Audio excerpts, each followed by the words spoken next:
क्या भारत में बच्चों के लिए सोशल मीडिया बंद होने वाला है? ये एक बहुत बड़ा सवाल है जो आजकल हर तरफ चर्चा में है। और आज हम इसी प्रस्ताव को समझने वाले हैं, जो सीधे सीधे हमारे बच्चों के डिजिटल फ्यूचर से जुड़ा हुआ है।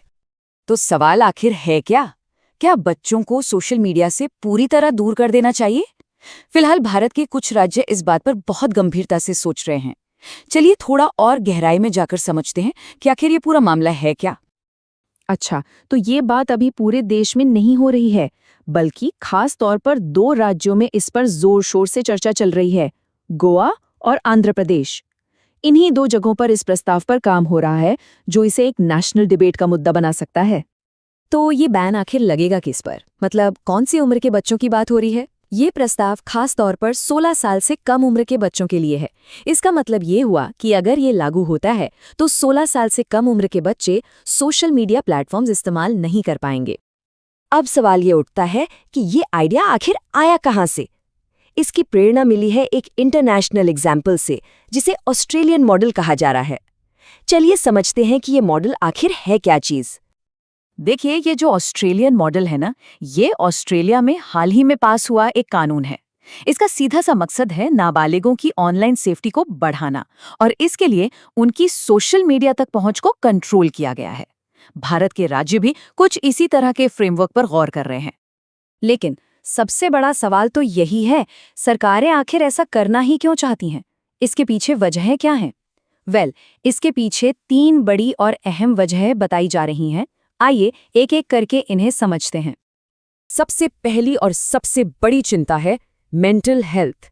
एक्सपर्ट्स का मानना है कि टीनेजर्स में एंग्जाइटी, डिप्रेशन और अपनी बॉडी इमेज को लेके जो परेशानियां हैं वो तेजी से बढ़ रही हैं, और कहीं ना कहीं इसके लिए सोशल मीडिया को एक बड़ा फैक्टर माना जा रहा है। दूसरी बड़ी वजह है एडिक्शन, यानी कि लत।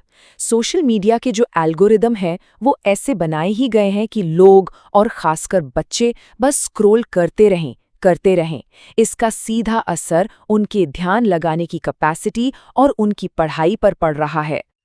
और हाँ, तीसरी वजह है सेफ्टी, बच्चों की सुरक्षा। ऑनलाइन दुनिया में साइबर बुलिंग और शिकारियों जैसे बहुत बड़े खतरे हैं।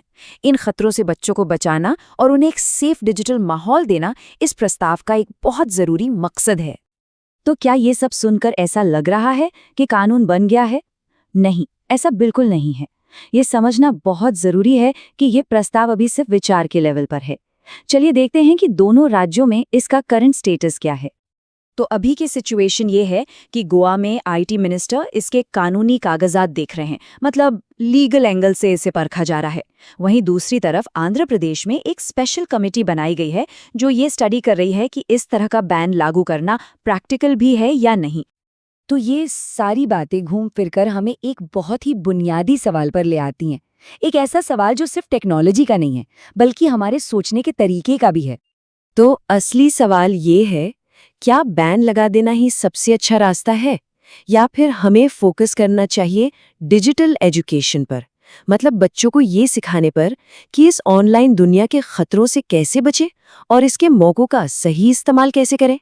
ये एक ऐसा सवाल है जो सिर्फ सरकार के लिए नहीं, बल्कि हम सबके सोचने के लिए है।